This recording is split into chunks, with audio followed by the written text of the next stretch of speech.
Well, this is that reminder that the tropics start to come alive this time of year. Yeah, our area to watch of the season, the first one circled today in the Eastern Pacific. Doesn't it just warm your heart to see the first waffle cone of the year out there? Yeah. Well, I'm happy to say that there's good news with this one, because this particular system out in the Pacific, not headed for any coastlines anytime soon, but may this be your little nudge to get ready for hurricane season. On the Atlantic side starts next week. Listen, you can never be too prepared, right? No. Even early in the season. Maybe better off that you're prepared early. Hey, thanks for joining us tonight. Weather Unfiltered. Mike Bettis, Alex Wilson, our hurricane expert, Dr. Rick Nev, former director of the National Hurricane Center. So things are out there. I sniffed those guys typing their first outlook with something in it. Yeah, you said it yesterday. You were like, I can tell they're like stretching their fingers. They're ready to go. Yeah. Now, the big question will be, when will the Western Caribbean and Gulf light up? That has a small chance, but we know the moisture is coming northward. The downpours are going to last for a while. And it seems like if you look at the kind of longer range models, you know, a week and beyond, there's activity all around down there. Yeah, the pattern over Central America is getting conducive for at least sending us a lot of rainfall. And parts of New England, you're feeling like the mustard. You're like, when is it our time? When is it ever going to warm up and stop raining? Well, Saturday isn't it? We've got 13-degree below average temperatures and some of the rain, so we'll hope you beat relish and catch up soon. So would you go with the dill relish? Oh, I love pickles. Sweet, or would you go the sweet relish? No, I don't want the sweet. I want just pickle taste. Oh, so you just want? Oh, so would you do like a Chicago dog then, where you like get the pickle slices on it? Oh yeah. Or would you do, I love pickles. So more pickles. So would you just like no dog, just pickles in the bun? I have ordered just sauerkraut on a bun before, because I don't eat meat and they don't have veggie dogs at some places. So I just eat sauerkraut on a bun with ketchup. I know, I'm sorry, America. They're like, that is really weird. It was delicious. I love sauerkraut. I love dill pickles. I love things that are sour. You put yeah, so I created the dog without the dog. You don't need the dog. But you put ketchup on your weird. sauerkraut. Yeah, that was kind of odd. What were you thinking? Only mustard goes on sauerkraut. Oh no, I only do ketchup. Mustard.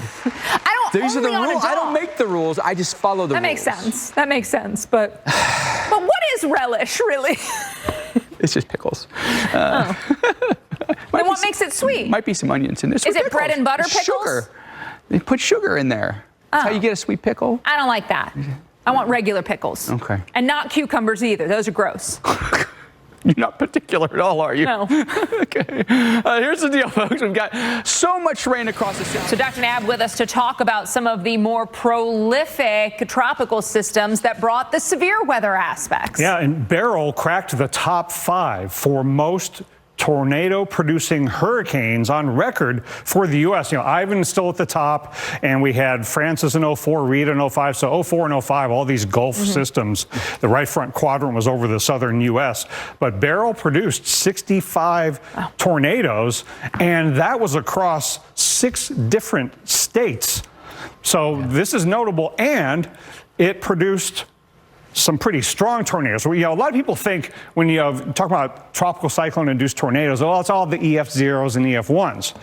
But it produced an EF3 in Indiana, and it produced an EF2 down in Shreveport, and these were long-lived, nasty, nasty tornadoes. So I want to highlight one of the most significant tornadoes. Here's landfall, and again, right front quadrant is where all the wind shear is to produce the tornadoes. And when it got up into the Shreveport area, this produced an EF2 that hit the Barksdale Air Force Base in the Shreveport area.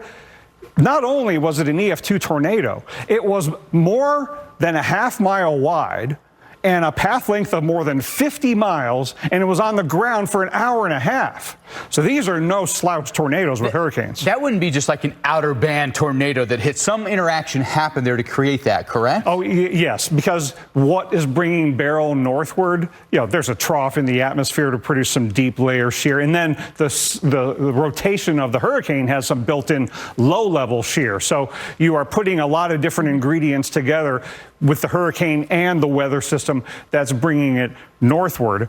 And unfortunately, you know, we lost a life in that Barksdale Air Force Base area tornado. And that was a record-setting day for the Shreveport National Weather Service office when it came to tornadoes. Then we saw a huge amount farther to the north, which goes back to your argument throughout the season. You don't have to just pay attention at landfall. You've got to pay attention through the life cycle of these storms. Landfall of Beryl was just the beginning. Of course, after this period, then it produced numerous tornadoes in Indiana. 7 tornadoes there, 7 tornadoes in the state of New York. And then Milton, same year, and here we go again. Now, it produced a total of 45 tornadoes, so not as many total tornadoes as Beryl. But what did Milton do that's notable? It's the first hurricane on record to produce multiple EF3 tornadoes, and there were 6 EF2s, 25 EF1s. This was a nasty outbreak for the state of Florida. It was a concentrated area, right? We showed, Beryl, which was multiple states. This was largely just Florida. Yes, it was, because Milton coming in from the southwest put the Florida Peninsula in that right front quadrant, and Milton was really interacting with a middle and upper level trough that dug down and brought it northeastward, but it put Milton in an area that probably would have generated thunderstorms without Milton, and Milton just took it over the top. And watch how many warnings there were. I mean, it just got nuts. There's that going over the Everglades in the middle, but then watch how it just absolutely lights up on both sides of Lake Okeechobee. But again, that right front quadrant was where the wind shear was just really, really nasty. And the Fort Pierce, Vero Beach area, that's where we had one of the EF3s that took half a dozen lives. You mentioned the shear, obviously the location here, that right front quadrant. People would not necessarily be incorrect to say that usually tropical systems bring the weaker, quicker-lived tornadoes. What else do we look at out of these, most prolific? Is there anything else to be accounted for? Yeah, it really does have to do with the large-scale pattern that the hurricane is being embedded in, because there was a significant middle and upper-level trough just northwest of Beryl that was organizing the thunderstorms with deep layer shear. So it just gave the hurricane a little bit more oomph and a little bit more instability to tap into. So it wasn't a 100% tropical atmosphere. So when you put a hurricane into that environment, you can really send the tornado risk over the top. And just one more thing to think about during hurricane season. Dr. Neb, thanks.